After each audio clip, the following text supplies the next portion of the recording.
दज्जाल की छाती गई। आप हक श्री राजी महाराज व धाम के धने श्री प्राणनाथ जी, श्री विद्या विनंद बुद्ध निष्कलंकार श्री जी सायर जी इस समय पद्मावतीपुरी धाम के अंदर विराजमान है। और फिर भी दज्जाल जो है साथ नहीं छोड़ रहा, क्योंकि उपनीचे मूल धनी थकी, धनी के हुक्म से बना है और कह रखा है उसको कि जितनी तूने विपदाएं दुनिया के जीव सृष्टि पर डाल रखी हैं उससे कई गुना ज्यादा मेरे मोहनों पर डालो, क्योंकि मोहनों ने जिद करके ये खेल मांग लिया है। इस वास्ते इनको बहुत परेशान करना। ये आप सतगुरु धनी देवचंद जी की पाती में पढ़ सकते हैं। सुंदर साथ जी स्पेशल राज्य के हुक्म से उस फरिश्ते को बुलाया गया। किसी भी मोमिन को चैन से नहीं रहने देना है, लेकिन लड़ाई भी दो जनों की राज्य ने बता दी, जोड़े जोड़े। अजाजील अबलीस को खड़ा कर दिया और उधर से जबराइल असराफील को खड़ा कर दिया। अजाजील अबलीस 4,32,000 की फौज लेकर हमेशा हमारे कामों में विघन डालेंगे, और जिनका दिल कमजोर होगा अबलीस उनके दिल में बैठ जाएगा और वो अंदर बैठ के शैतानी करेगा।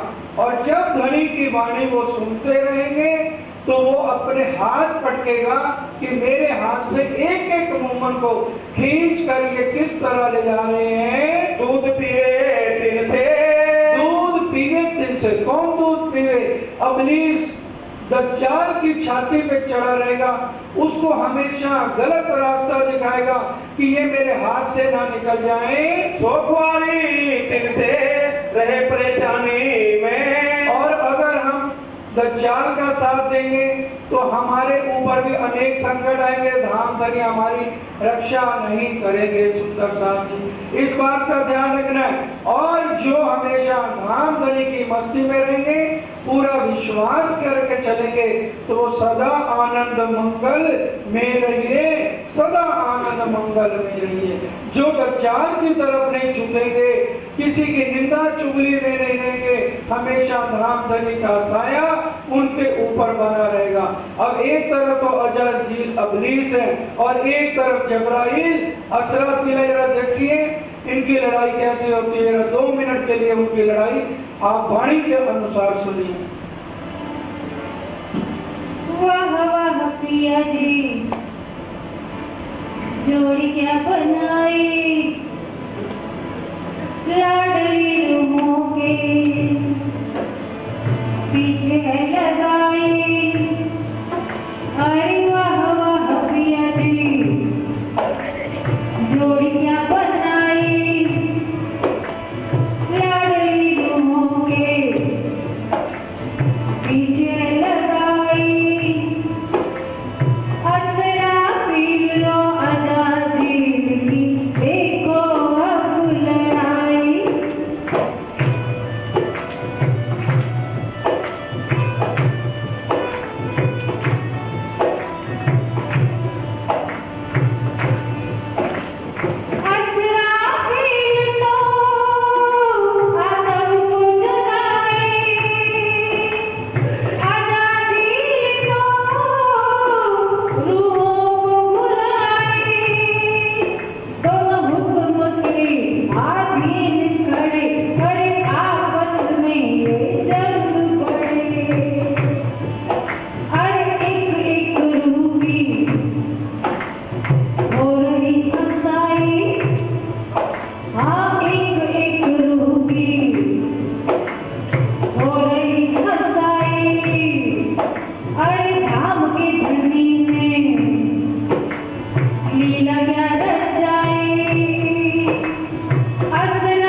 कितने बंद बांधने पड़े।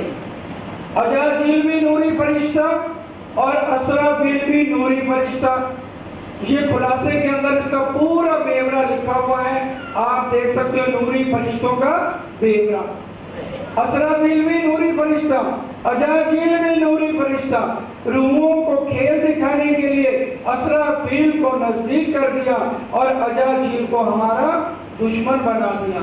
अगर धामधनी ऐसा ना करते तो हम इस खेल को नहीं देख सकते थे, क्योंकि ब्रिज और रास के बाद हम गए, हमने क्या कहा जी, हम तो ब्रिज में क्या करते थे, आपको मक्खन खिलाते थे, और रास में भी हम आपके साथ रामते करते रहे। आपने कहा था वहां लड़ाइयां होंगी, एक दूसरे के गले में भैया डाल के आप बैठी हो, वहां एक दूसरे की शक्ल में देखोगी और देवी देवताओं की पूजा करोगी। ये तो हमने किया ही नहीं, झगड़े करके फसाद आपने कहा दिखाए, अच्छी अच्छी चीजें तो आपने छिपा के रख ली। उम्मीदा ना हुआ पूर्ण धाक मन में रही, तब धनिये हुक्मे अंतर्गत की हो सही। तो धामधनी ने हुक्म करके 3 बार का मना किया हमको, बेर बेर बेर, और हमने मांगा फेर फेर फेर। रांची ने हमको 3 बार मना किया तो 3 ही ब्रह्मांड धामधनी ने बना दिए, ब्रिजराज और जागनी। और इसमें भी अजाजील और अबलीस दोनों डट के मुकाबला कर रहे हैं कि एक एक मोमन के पीछे उनको किसी भी तरह से ये वाणी चितवनी चर्चनी में लगने नहीं देना है, तभी हमें पूरा इनाम उस प्राणनाथ से मिलेगा। जड़ सब शहरों का कम होए ना आराम है, कहीं पर भी मोमनों को आराम नहीं मिलेगा, ये ध्यान देकर सुन लीजिए एक एक शब्द को। मोमन ये सोचे कि हम चैन से बैठ जाएंगे, कभी भी उनको दज्जाल चैन से नहीं बैठने देगा। कब चैन से बैठ पाओगे, याद करो निज सुख को तो दुख तुमसे भाग से। अगर हर समय ध्यान आप धामधनी का करोगे तब दज्जाल से पीछा छूटेगा। सब परेशान होएंगे अपने अपने काम में, एक एक शब्द सब परेशान हो जाओगे जब तक वाणी में धामधनी के चरणों में नहीं पकड़ोगे, उनके कहना नहीं मानोगे, तो यहाँ परेशानी के अंदर मोमनों को जिंदगी काटनी पड़ेगी। और जो जीव है उनके ऊपर तो राजी अजाजील अबलीस का, वो उनको क्या परेशान करेगा। इसलिए देवचंद जी की पाते में लिखा है, जीवों की बजाय इनके ऊपर लाखों संकट डालना। ये घर गृहस्थ में इतने दुखी हो जाए, इतने परेशान हो जाए कि इनका यहाँ दिल ही ना लगे, क्योंकि जब हम दुखी होंगे परेशान होंगे तो एक ही रास्ता होता है कि हम अपने धनी के चरणों में लगे। बुलाएं जो उतरी सौदा पे हुए मोमनों की बरकत, और क्या कह रहे हैं, बड़ा श्री राना प्यारे की। और ये जितनी बलाएं हैं, जितना दज्जाल काम करेगा, मोमनों के चरण पड़ते ही वो दूर हो जाएंगी बलाएं। लेकिन कौन से मोमिन जो इश्क और ईमान के ऊपर खड़े रहेंगे। अभी हमने नहीं तो ये वाणी गायनी हमने चर्चा के बीच में रखी है, लेकिन अजाजील और असराफील की लड़ाई भी तो बतानी है ना। ये अजाजील अबलीस किस तरह से हमारे ऊपर अटैक करते हैं, घर में बच्चों से लड़ाई, माँ बाप की लड़ाई और मियाँ बीबी की लड़ाई, ये झगड़े, ये सुंदर साथियां मांग के आए थे। इसलिए क्या कहा, उजाड़ हो जाओगे। और जो मोमिन धनी के चरणों में पड़ा रहेंगे तो उनके अंदर कितनी शक्ति राज्य दे देंगे। जहां जहां उनके चरण पड़ जाएंगे दज्जाल कामता हुआ वहां से भागता नजर आएगा। इतनी शफकत, इतनी बरकत मोमिनों के चरणों में होगी। सो ठंडी हो जाता है पड़े उम्मत दज्जाल पीते, जहां मोमिनों के चरण कमल पड़ गए वहां दज्जाल भागता नजर आएगा। पना पीछे मोमिन रहे हक सुभान नजर, क्यों भागता नजर आएगा। ये मोमिन कौन है, धामधनी ने इनको अपनी पनाह में रखा हुआ है। इसलिए ब्रह्म मुनि की तदोगत होसी ब्रह्म समा। इसलिए मोमिनों के जहां भी चरण पड़ जाएंगे, जो इश्क ईमान पर खड़े रहेंगे, उनकी दुआ से, उनकी बरकत से दज्जाल कांपता हुआ नजर आएगा। इन्हों को लैलत कदर की होए गई फजर, यानी इन्हीं ब्रह्म मुनियों को इस लैलत कलर की, इस अंधेरी रात की पूरी पहचान है। ये बैठे अपने ठौर में करते हैं हक जिक्र। दुनिया वाले सोचते हैं अरे हमारे जैसा तो इसका करना है, यही तो बोल रहे हैं। लेकिन धाम धनी क्यों समझा रहे हैं? ये बोले अपने असली तन से। ये मेरे मोमन यहाँ से नहीं बोल रहे, ये मेरे मोमन अरश अजीम से बोल रहे हैं। फिरते चौकी देते हैं, बुलाए उड़ावे कर फिकर। बोलो श्री प्राणा प्यारे की जय। अब डर मत जाना जो चौपाई आई है, कहीं डर जाओ। क्या कहने? फरिश्ते चौकी देते हैं। किसकी चौकी देंगे? जो मोमन पूरा कुर्बान होगा धाम धनी पर, तो 33 करोड़ देवी देवता चौकीदार बन के उसके ऊपर खड़े रहे। फरिश्ते चौकी देते हैं, 33 करोड़ देवी देवता फरिश्ते बन के। ये मत सोच लेना हम भी मोमिन हमारे ऊपर, ये सिर्फ उन मोमिनों के लिए चौपाई है जिनका उठना बैठना हमेशा धाम धनी के चरणों में। जो यहाँ बैठे हुए अपने धाम धनी से बात करते हैं, यहाँ बैठे हुए अपने असली तनों को देखते हैं, वो मोमन वहां से बोलते हैं। उनके लिए ये चौपाई है कि उनके सिर पर 33 करोड़ देवी देवता फरिश्ते बन के उनकी रखवाली करेंगे। उनके ऊपर अगर आंच आ गई तो उनको सजा कौन देंगे? हमारे धाम के धनी उनको सजा देंगे। और अक्षय ब्रह्म की 5 वासनाएं मोमनों के ऊपर पड़ी हैं। हुक्म सरक एक आए मिली, जो फरमाई थी फरमान महामती साथ को ले चले कर लीला निदान। जो हुक्म धाम धनी का है, ये जितना भी शैतान है ये डरता रहेगा मोमनों से। 33 करोड़ देवी देवता। क्यों भाई? अगर नौकर है किसी ने 100 रखे, अगर वो राजा के नौकर है तो क्या वो पटरानी के नौकर नहीं होंगे? सोचने वाली बात है। अगर एक राजा के 100 नौकर है, अगर पटरानी उसको कुछ कहेगी तो क्या वो उसका कहना नहीं मानेंगे नौकर? तो ये जो 33 करोड़ देवी देवता है खड़े रहेंगे, पूछेंगे हाँ जी आपको कोई तकलीफ तो नहीं? ये उनका हुक्म हजूरी में उन मोमनों के लिए खड़े रहेंगे। इसलिए डरना नहीं, क्योंकि ये बीतक किसकी है? प्राणनाथ जी हमको समझा रहे हैं कि हे मोमनो, अपना घर नहीं तुझी 14 तबक में कितजी, तुम क्यों सोते नींद में? अभी जो तो क्यों नहीं जागृत तुम हो रहे हो? मोमिनों को अपनी जो पहचान है, क्योंकि हक ने, उस प्राणनाथ ने अपनी पूरी पहचान मोमिनों को दे रखी है। नबूवत रसालत इनको पूरा पाया ईमान है। क्योंकि पूरी शक्ति प्राणनाथ जी ने अपने मोमिनों को दे रखी है, इसलिए उनको पूरी पहचान पूरा ईमान है। यही सुन्नत जमात है गिरो रबानी जे। और सुन्नत जमात किसे कहते हैं? सुनते ही पूरा यकीन आ गया, जेर ज़बर नहीं किया, प्रेम इश्क उनके अंदर आ गया, वही जो है असली मोमिन है। इनको दाना हके किया अपना इल्म दे। क्योंकि इसको दाना सियाना किसने बना दिया? धाम धनी ने। क्या बन गए इतने सियाने? क्योंकि अपना इल्म दे दिया। धाम धनी के दिल के इल्म को लीक किसने कर दिया? 12,000 मोमिनों ने। किसी के अंदर हिम्मत है अरश अजीम में जाके धाम धनी के दिल को लीक कर दे? ये लीक करने वाले कौन है? ये 12,000 मेरे मोमिन है, क्योंकि मुझसे अजान अबूद नीच मतीन अपरीक्षक इन चरणों आए दाना स्याना सुगढ़ प्रवीण। तो क्या करे? मैंने इनको दाना किया है, मैंने इनको स्याना किया है, क्योंकि उम्मी मेरे या अनपढ़ है, दुनिया वाले इनको बेवकूफ ना बना ले, इसलिए मैंने अपने मोमिनों को अपना इल्म देके दाना स्याना सुगढ़ परवीन बना दिया, ताकि दुनिया वाले इनके साथ लूट मार ना कर सके।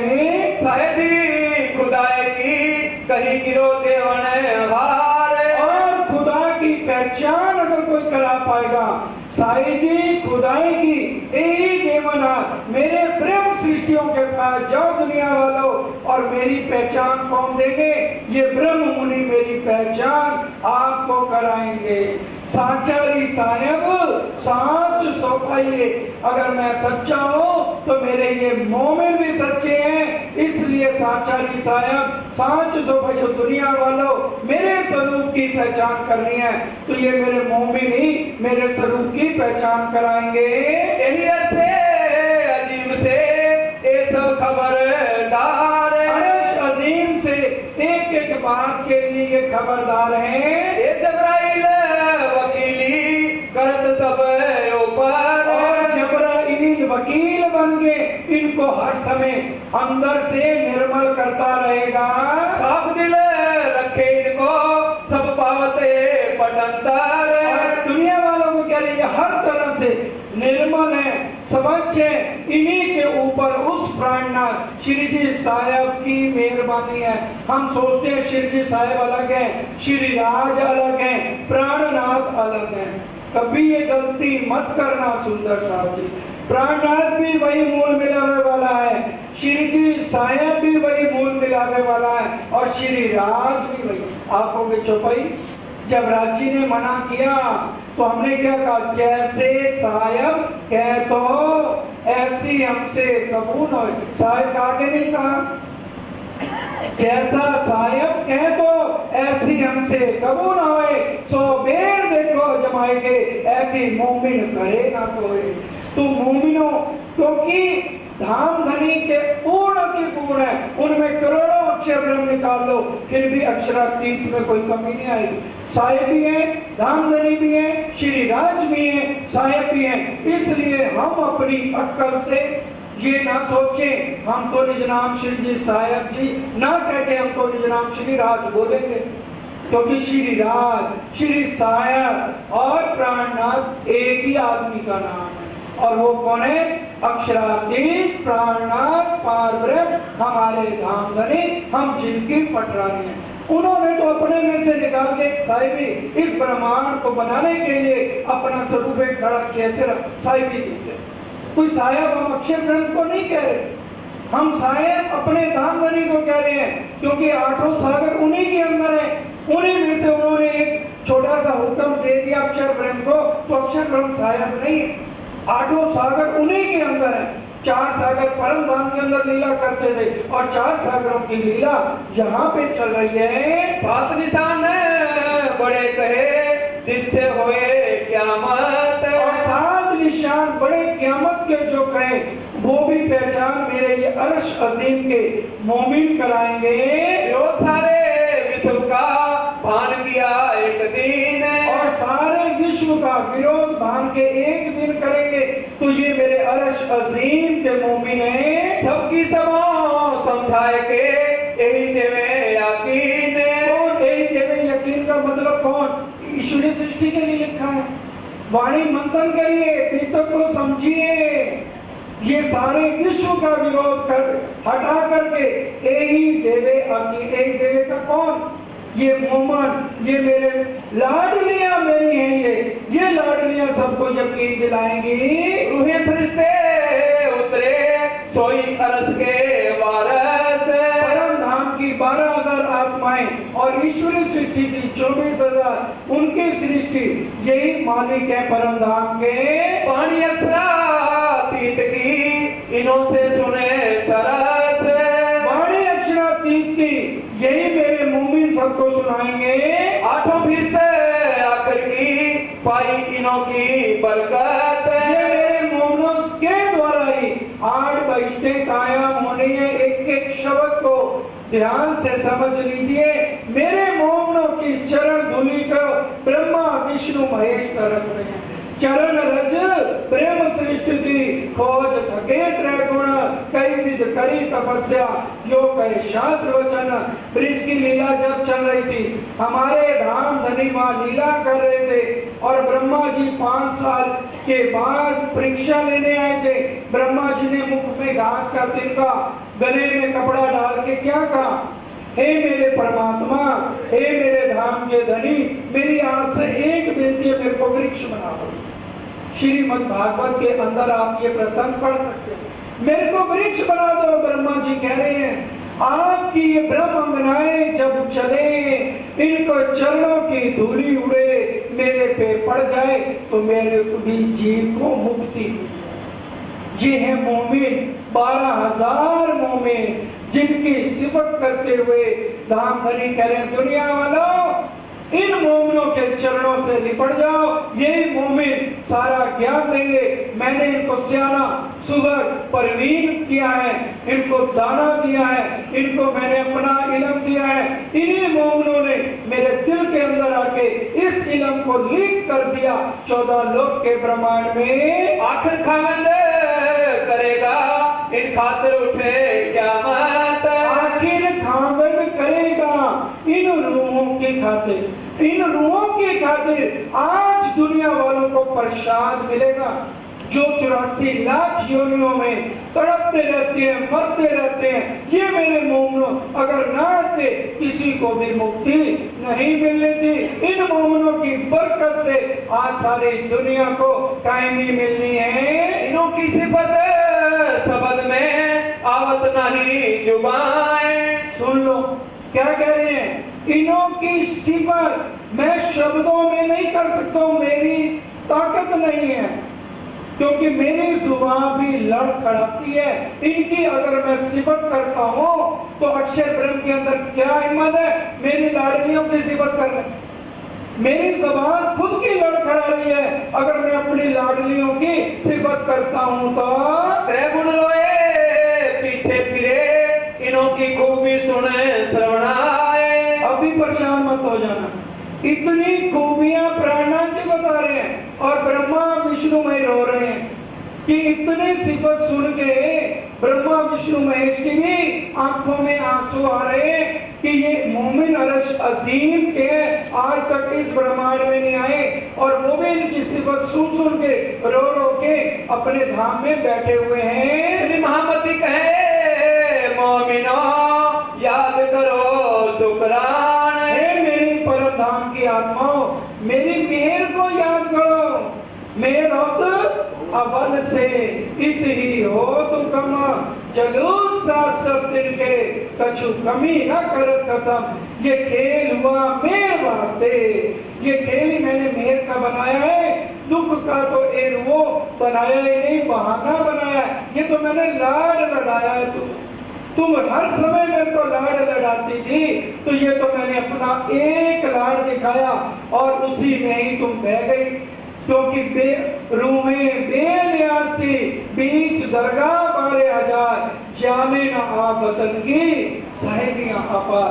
हम साहिब की साहिबी को नहीं जानते थे, इसलिए यहाँ आना पड़ा। मेहर करी तुम्हें ऊपर तुम्हारी सिफत करे सुभान। हमारी सिफत खुद अक्षरातीत क्या कह रहे हैं, लाडलियां लाहूत की जाकी असल चौथे आसमान, बड़ी बड़ाई इनकी जाकी सिफत करे सुभान। हमारी सिफत तो धाम धनी और अजीम में बैठ के कर रहे हैं।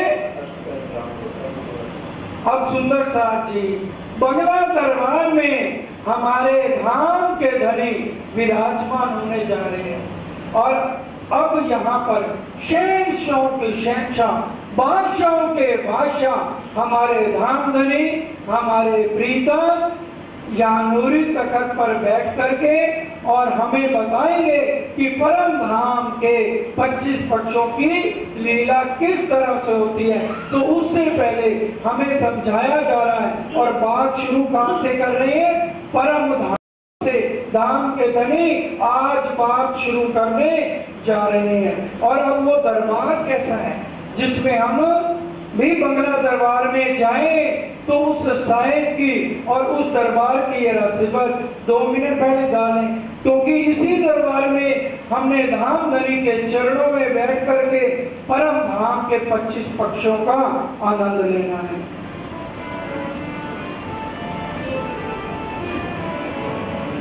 साहिब का दरबार सुहाना लगता है, रहमत का भंडार यहीं तो सजता है। साहिब का दरबार सुहाना लगता है,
अव्वल हक के दिल में खेल दिखाऊं रूहान। अर्श अजीम के अंदर तीसरी भौम के अंदर धाम धनी विराजमान है, श्यामा जी महारानी जी विराजमान है और 12,000 आत्माएं विराजमान है। तो धाम धनी ने कहा, ए मेरी प्यारी लाडली हो, मैं तुमसे बहुत ज्यादा प्यार करता हूँ। श्यामा जी ने कहा, ये आपने क्या कह दिया, मैं तो आपसे भी बहुत प्यार करती हूँ और 12,000 रूहों से भी बहुत प्यार करती हूँ। अब 12,000 सखियां एकदम बोल पड़ी, अरे आप दो जने अपनी अपनी बात कर रहे हो, हमारे 12,000 की तरफ देखो, हम सुबह से लेकर रात तक आपको बहुत प्यार करती हैं और आपने अपने जितना भी प्यार नहीं कहा, अपना ही प्यार बड़ा कैसे बता दिया। तो धाम धनी इस समय दुविधा में आ गए। अब उन्होंने कहा, मेरे को आज मौका मिल रहा है लाड लड़ाने का, तो मैं इनको लाड क्यों ना लड़ा दूं। तो हक के दिल में उपजा, मैं दिखाऊं अपना इश्क और दिखाऊं अपनी साहिबी, रूहें जाने नहीं मुतलक। तो इस तरह से धाम धनी ने सबसे पहले दिल में लिया। जब धाम धनी ने दिल में लिया, उन्हीं का दूसरा स्वरूप अक्षर ब्रह्म उपजी ए आस, मैं देखूं धनी जी को प्रेम विलास, तब सखियों मन उपजिए खेल देखे अक्षर का जे। पहले अक्षर के दिल में आई, पहले धाम धनी ने दिल में लिया, फिर अक्षर ब्रह्म के दिल में आई, फिर हाथी रूहन में श्यामा जी और रूहों के दिल के अंदर आई कि हम अक्षर ब्रह्म का खेल देखें। क्योंकि अभी तक अक्षर ब्रह्म यही समझता था कि धाम धनी अकेले ही रहते हैं और इधर से रूहें समझती थी एक धाम धनी के अलावा और कोई है ही नहीं। अक्षर ब्रह्म जब सुबह दर्शन करने के लिए आया, आशीर्वाद लेने के लिए आया, तो अक्षर ब्रह्म ने देखा, अरे आज तो घुंघरू की आवाज आ रही है और लगता है कि यहाँ पर सखियां भी हैं, श्यामा जी भी हैं। और जैसे वो मुड़ा तो सब सखियों ने देखा, अरे धाम धनी ये कौन है। उन्होंने कहा, ये मेरा ही दूसरा स्वरूप है। और ये करता क्या है, अरे ये मत पूछो ये क्या करता है, ये दुख बनाता है। अरे दुख बनाता है, ये तो बहुत अच्छी चीज होगी, क्योंकि परम धाम के अंदर अजीब अबलीस दुख जा ही नहीं सकता। रूहों के लिए एक नया शब्द था, तो उन्होंने लाट के अंदर मांग लिया, धाम धनी हमको ये दुख दिखाओ। तो धाम धनी ने हमको बहुत बार मना किया, लेकिन हमने उस बात की तरफ ध्यान नहीं किया और हम जिद पे चढ़ गए। चाह करे खेल देखने मैं बच्चे थी धाम धनी कहते हैं, मैंने तुमको 3 बार मना किया। ये बातें अब बंगला दरबार में बैठ के धाम धनी बता रहे हैं। क्यों तू मांगे फिर रबद चढ़ी सिर मेरे। रबद हमारा वार्तालाप बढ़ता गया। देखा ब्रज रास को तीसरे जो हिसाब, और फिर ब्रिज रास और जागनी के ये 3 ब्रह्मांड, जैसे पिक्चर में 16 रील 17 रील बनती है, तो रांची ने जो पिक्चर करी, डायरेक्टर बने हुए थे धाम धनी, उन्होंने 3 रीलें बना दी। अब लिया हक दिल में ए जो 14 तबक, बोलो श्री प्राणा प्यारे की। अब सुबह तो ये लीला हो गई। उसके बाद धाम धनी दोपहर को टाइम 12 से 3 में लेटे हुए हैं। नीले पीले मंदिर के अंदर श्यामा जी साथ लेटी हुई हैं। तब धाम धनी ने क्या दिल में लिया, ध्यान से सुनिए। इनमें जम्बू द्वीप भरत खंड गुजरत, कि भी जम्बू द्वीप के अंदर भरत खंड है, वहां पर ही मैं अपनी आत्माओं को उतारूंगा और वहीं पर ही मैं अपना 5 शक्तियों सहित इंद्रावती के अंदर विराजमान होऊंगा। पूरे संसार के अंदर कोई भी प्राणनाथ मंदिर या श्री कृष्ण प्रणामी मंदिर आपको नहीं मिलेगा जहां पर धाम धनी अक्षरावती 5 शक्तियां लेके 12,000 किसी भी आत्म के अंदर विराजमान, सिर्फ इंद्रावती जी के अंदर। क्यों इंद्रावती के में अंगे संगे, इंद्रावती मेरो अंग, जो अंग सौंपे इंद्रावती तामे प्रेमे रवाड़ू रंग, सुख देव सुखे जगाऊं सार, इंद्रावती को खाली उपमा मैं दई अपने हाथ। धाम धनी मूल मिलावे वाले की पांचों शक्तियां अगर कहीं पर विराजमान है, इंद्रावती जी के अंदर, घूमड़ जी के अंदर विराजमान है, इसलिए पद्मावतीपुरी को क्या कहा जा रहा है? पन्ना तो परम धाम दे, करके आराम दे, सकल दुख भाग हैं, कह प्रेम स्थान, जाको लागी इष्ट कान, रूए देखिए दीदार, श्री प्राणनाथ जी साक्षात पद्मावतीपुरी धाम में विराजे। क्योंकि नौतनपुरी सब पुरियों में उत्तम कही गई, और इसलिए नौतनपुरी भी और सूरत वृक्ष और फल कहाँ पर लग रहा है? वो हमारा परम धाम है। इसलिए परम धाम में किसी को वीआईपी ट्रीटमेंट नहीं, धाम धनी खुद वहां पर है, सारी शक्तियों सहित सारे संसार का मत है तो मध्य प्रदेश में, सारे संसार का मत है तो घूमड़ जी में धाम धनी खुद लेकर के इंद्रावती जी के अंदर, घूमड़ जी के अंदर विराजमान है, और वहीं से बैठे देख रहे हैं, मैं छिपूंगा तुम्हें नजर मेले। मेरी आत्माएं साल के अंदर कितनी बारी मेरे को प्रणाम करने आती हैं, कितनी बारी सहसा बजाती हैं, और उसी हिसाब से मैं उनके ऊपर मेहर करता हूँ। ये एक एक शब्द समझने वाला है। ये लीला कहाँ तैयार हो रही है? नीले पीले मंदिर के अंदर। एक बात और सुन लीजिए, महामती लाल दास जी ने खाली इशारा किया है, और ये जो मोहम्मद है ना, यही धाम धनी के दिल में जा करके उनके इल्म को लीक कर रहे हैं, और बाकी सारे सुंदर साथ को भी समझा रहे हैं कि सुंदर साथ जी ये लीला नीले पीले मंदिर में धाम धनी बना रहे हैं। इनमें विशेष देख के ये जो खंड बुंदेल से भी विशेष ये अभी बता रहे हैं, लेकिन लीला पहले कहाँ बन रही है सुंदर साथ जी? नीले पीले मंदिर के अंदर। कायम सिफत तिनकी जो तीसरा तकरार ले कायम सिफत, सारी सिफत इसी ब्रह्मांड में उतर के आ गई है। काम से सरदार की ये जो पन्ना ठोर, उनमें सबसे ज्यादा सिफत पद्मावतीपुरी धाम की है। इसलिए क्यों सुंदर साथ जी खुद धाम के धनी प्राणनाथ जी की सारी शक्ति अंदर विराजमान, और 11 साल तक लीला की, और 500 ब्रह्म सृष्टि जुल जुलाए, जिन्होंने तन मन धन कुर्बान किया, गुण इंद्रियों पे नियंत्रण किया, उन सब के चरण कमल उस धरती पे 11 साल बराबर चलते रहे। आज हम जाते हैं, चप्पल उतार देते तो वापसी आते हुए पहनते हैं। क्यों? क्योंकि वही कण जब हमारे चरणों में लगते हैं तो हमारा ये शरीर चार्ज होना शुरू हो जाता है, ताकत आनी शुरू हो जाती है। अगर हमें पूरी ताकत मिलेगी, आज सुंदर साथ जी अपने माथे पे लिख लो, अपने दिल में रोम रोम पे लिख लो, जब तक आप पद्मावतीपुरी धाम को सबसे ज्यादा श्रेष्ठ नहीं मानेंगे, सबसे ज्यादा महत्व आप पद्मावतीपुरी धाम को नहीं देंगे, तब तक आपको कुलजम स्वरूप वाणी भी तक साहब के अर्थ नहीं समझ आएंगे। आप प्रैक्टिकली करके देख लो, क्योंकि पन्ना क्या है? हमारा धाम है।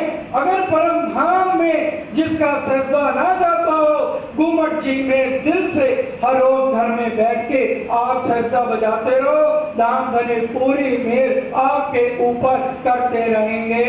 इनमें सिफत श्री 76 साल की नहीं पटंतर, और इनमें भी सबसे ज्यादा सिफत महाराजा 76 साल की छठे दिन के बादशाह कहे गए हैं। मिलावा सैयन का तामे हुक्म सरदार, और उनमें हुक्म महाराजा 76 साल जी को ही दिया गया। हमारे सतगुरु महाराज जी हैं महाराजा 76 साल छठे दिन के बादशाह। हमारे महाराज जी कौन है? महाराजा 76 साल जी। क्योंकि हुक्म किसको दे दिया? प्राणनाथ जी ने सारे का सारा महाराजा 76 साल जी को सारा अपना हुक्म दिया है। अक्की सूरत धनी की करे ब्रह्म सृष्टि सो प्यार, और अक्की सूरत जो है किससे सबसे ज्यादा प्यार कर रही है?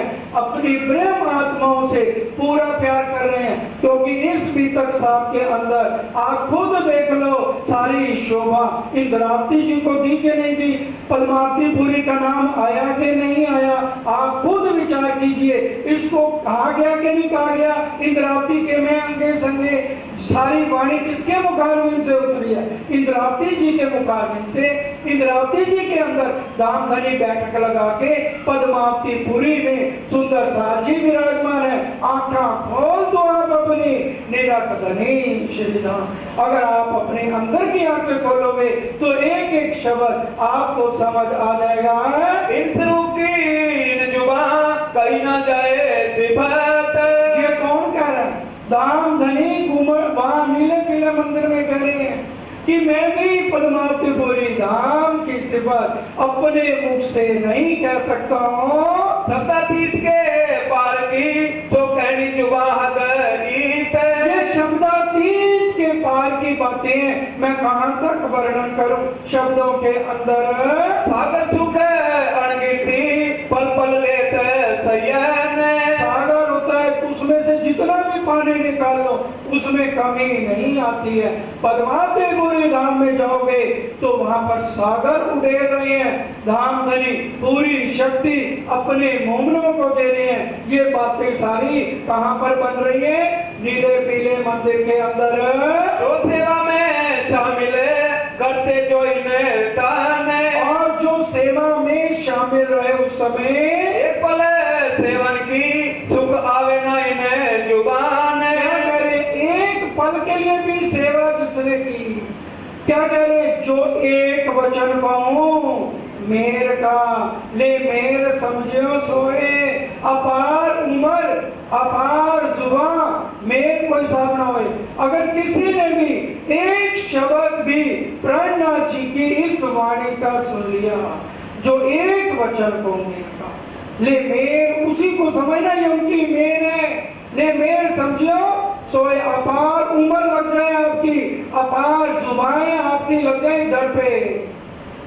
इंद्रावती जी बोलती थी ना, धड़ धड़ कोड़ मत्ता मत्ता मत्ता कोड़ मुंह कोड़ जिब्यां, इतना मिट्टी तो हीजा ताजे गुण गिनन, बाल तो हीजा इंद्री पूजी के ना सगन। हे दाम के धनी, अगर आपने एक धड़ क्यों किया, करोड़ धड़ देते, और एक एक धड़ पे करोड़ करोड़ मुख लगाते, एक एक मुख में करोड़ करोड़ जिब्या लगाते, और एक एक जिब्या करोड़ बार भी आपका गुणगान करती, इतना मिट्टी तो हीजा ताजे गुण गिनन, तो भी हम आपके एहसान नहीं उतार सकते। इस भव सागर, इस नरक में से निकाल के आपने अपने चरणों में हमें लिया। अपार उम्र भी लग जाए हमारी, अपार जुबान में लग जाए, तो एक पल की मेर का धामधनी कहते हैं, तुम हिसाब उसका वर्णन नहीं कर सकते हो। लिखा 1100 बरस का एलिया जिन्हें ईमान। और ये 1100 साल पहले ही लिख दिया था। इन सयों की सिफत क्यों सके कोई कर। और इन मोमनों की सिफत कोई भी इस ब्रह्मांड में कर सकता नहीं है। और हुक्म कहावे धनी का ये सिफत सब ऊपर। अब ये क्या कह रहे हैं? मोहम्मद लालदास जी कह रहे मैं सिफत नहीं कर रहा, फिर बात कहते हैं ना लालदास जी ने सिफत करी है। मोहम्मद लालदास जी कह रहे हुक्म कहावे, ये धामधनी का हुक्म करा रहा है, तो मैं आपको ये सारी बात बता रहा हूँ। काम सेवा कर जो संग चले, ताकि शुमार ना आवे सिफत। क्या करे? सेवा करके जो चले उनकी भी सिफत कहीं नहीं जा सकती। एक झाड़ू भी अगर आज भी आप बगला दरबार में लगा लो, एक झाड़ू कुंवर जी में लगा लो, एक पोछा ब्रह्म चबूतरे में लगा लो, तो वो भी सिफत वो आपकी कहाँ पहुंच जाएगी? सेवा परम धाम में पहुंच जाएगी। क्योंकि धाम धनी कहाँ पर विराजमान है? घूमर जी में राजधानी बनाते बैठे। ये वाणी कह रही है, ये मोहम्मद लालदास जी कह रहे हैं, मेरी बात पे यकीन नहीं करना, धाम धनी का हुक्म करा रहे कि एक पल भी जिसने सेवा कर, किसको बर्तनों की सेवा मिल गई, और किसी ने चाहे बाके चढ़ा लिए, चाहे धन से सेवा कर ली, तो उसकी किसी भी सिफत को ये झूठी जबान वर्णन नहीं कर सकती है। और आज्ञा कहावत है, इत में ते कछुए ना। क्या कह रहे? इत में ते कछुए नाई, बारीक गली साकड़ी या में न समावे धोए। जो मैं तय करते हैं वो इस वाणी को समझ नहीं पाएंगे, क्योंकि एक ही सीट है अंदर, या तुम खुद बैठ जाओ, धामधनी कह रहे या मेरे को बैठा दो। अगर तुमने वो सीट खाली ना करी, तुम्हारे अंदर पहले ही भीड़ लगी है, तो मैं कहाँ बैठूंगा। और अगर जब तुमने मेरे को बैठा दिया, फिर तू मैं तय करने वाला कौन है। फिर जो भी काम करो, फिर कहो जी मैंने तो 10 लाख की सेवा दे दी। मैं पता है आपको कितनी दूर से आता हूँ, मेरे को 4 घंटे लग जाते हैं। मैं तो मंदिर आता हूँ, आपको पता मैं कितने बजे उठता हूँ, मैं 3 बजे उठता हूँ और 3-3 घंटे 4-4 घंटे मंदिर में बैठा रहता हूँ, राजी को ले जाता हूँ। राजी हंसते हैं, वो कहते हैं वाह अरे वाह मेरी लाडली, ये तो सिफत मैंने कहनी थी, तूने कर दी मेरा भार हल्का कर दिया। क्योंकि अपने मुख जो प्रशंसा करे, ताको मूर्ख कहे सब कोई। और हम सियाने कब थे, हम सियाने थे, ये तो धामधनी की वाणी हमें दाना सियाना सुगड़ प्रवीण बना रही है। नहीं तो ये प्रेम गली इतनी बारीक है, बहनें भी जब सुई में धागा डालती है ना, कितनी बारीक होता है, फिर भी एक मरोड़ को और देती है, फिर जाके उसमें धागा जाता है कि इतने बारीक हो जाओ। नानक जी ने क्या कहा, नानक नन्ना होइए जैसी नन्ही धूप, और घास सब जल गई खूब खूब की, और घास फूक की खूब, और वो वैसे ही रहती है। इसी तरह से अपने आप को, क्योंकि धामधनी क्या कह रहे, जो जो गरीबी लीजिए साथ में, क्यों क्यों धनी को पाइए मान, जो जो विरोध होता है साथ में, तो कहते मेरे को दुख होता है। इसलिए कुछ विचारो, अब धामधनी तुम्हें जागृत बुद्ध निज बुद्ध देती है। जागृत क्यों नहीं होते हो, सयन मिलावा मिने याद लावे दिल माहे। और ये मोमन है जो परम धाम का मिलावा अपने दिल में हर पल याद रखेंगे। जो याद करे यकीन सो बैठे बका बीज धाम। और जो यकीन से याद करेंगे, उन्हीं के असली तन मूल मिलावे में बैठे हुए हैं। सो दो लोक में सिफत होए पूर्ण मनोरथ काम। उन मोमनों की दोनों जगह सिफत होनी है। आंखों की चौपाई दो तम तले कदम, ए जो आत्म पर आत्म, इनमें शक कछु ना रही, यो कह हक इल्म। साके 5 परनामी ने हुक्म श्री श्यामा जी देवचंद्र जी शामिल। और साके का क्या मतलब, 1735 में आए तो वो साका विद्याविनंद का लगा, 5 साल और बीत गए, तो उसी को साका गाए कि जब 5 साल और बीत गए, 1740 में आए तो रसूल मोहम्मद और श्यामा जी की सारी शक्तियां प्राणनाथ जी के अंदर आ गई, और श्यामा जी को अहमद का खिताब मिला, मोहम्मद मिला इसामी ने, तब अहमद हुआ शाम। अहमद श्यामा जी के दूसरे जामे को कहा गया है। और इंद्रावती जी को मेहंदी कहा गया है। सुंदर साहब जी वाणी को अच्छी तरह मंथन गई, मेहंदी हटा कर गई, घर इमाम दिखाई रहा, महामती का जो खिताब मिला इंद्रावती जी को, तो वो क्या बन गए, मेहंदी। मेहंदी हदा कर गई, घर इमाम दिखाई रहा। और धामधनी ने इन तीनों सूरतों को इकट्ठा धाम में बुलाया। कैसे कैसे, क्योंकि रसूल मोहम्मद को बुलाया 90,000 अरब पे। जब देवचंद जी को दर्शन दिए, स्वरूप एक ही रहा, ये ध्यान देना, शक्लें एक रही, ड्रेस एक रही। हम क्या कई बार चर्चा करते हैं तो सुंदर साहब के दिल में गलत भावना आ जाती, कृष्ण जी ने देवचंद जी को दर्शन दिया, नहीं सुंदर साहब जी आप वाणी पढ़िए ना। रास के अंदर 2 लीलाएं हुई थी कि नहीं हुई थी, धामधनी ने 2 लीलाएं करी थी, कौन कौन सी करी थी बताइए, ब्रह्मानंद और भजनानंद। और ब्रह्मानंद के अंदर अंतर ध्यान हो गए थे, और जब अंतर ध्यान होने के बाद धामधनी आए, भजनानंद कर नयो श्रृंगार, नया श्रृंगार करके कौन सा आए थे, परम धाम वाला केसरिया रंग की इजाद, सफेद रंग को जामा, सिंदूरिया रंग की पाग, आसमानी रंग की बिचौली, नीला ना पीलो रंग को पटका। तभी तो हैरान हो गए देवचंद जी, देखने लगे तो उन्होंने कहा बता मैं कौन हूं। तो क्या कहती है, जैसे मन ने गवाही दी, गारंटी से डंके की चोट पे नहीं कहा आओ मेरे धामधनी, कहा सबने भी तक सुनी। श्यामा जी रांची ने पूछा तू कौन, आई आयत क्यों कर, कहाँ है तेरा वतन, नार तू कौन खसम की। क्योंकि अभी तक 14 साल भागवत जी ने ये सवाल का जवाब नहीं मिला था, मैं कौन कहां से आ गया। इस बात का जवाब श्रीमद् भागवत से सद्गुरु देवचंद जी को नहीं मिला। तब उन्होंने पूछा तू कौन, आयत क्यों कर, कहाँ है तेरा वतन, नार तू कौन खसम की। मेरी नार है या बांके बिहारी की है, क्योंकि सद्गुरु देवचंद जी महाराज हमेशा बांके बिहारी जी का ध्यान करते। तब उन्होंने परम धाम वाले स्वरूप से दर्शन दिए और उनकी सुरता को खींचा, परम धाम में अपनी बुद्धि लेके उनसे बातें की। ये विषय सुंदर साहब जी थोड़ा सा समझने वाला है, एक एक शब्द से इसकी चर्चा कर लोगी, समय पूरा होता है। आज हौज कौसर की सैर करें अपने सदगुरु के साथ चल के, कल जितनी समझी थी उससे आगे चलना है। चौपाई दोहराएंगे सब। भाई शामिल सा कुंडल, भाई शामिल सा कुंडल, साके 5 प्रणामी ने, साके 5 प्रणामी ने, हुक्म श्यामा जी श्री देवचंद्र जी शामिल, हुक्म श्यामा जी श्री देवचंद्र जी शामिल, दावत करी जाए रे, दावत करी जाए रे, भाई शामिल सा कुंडल, भाई शामिल सा कुंडल, बोलो श्री प्राणनाथ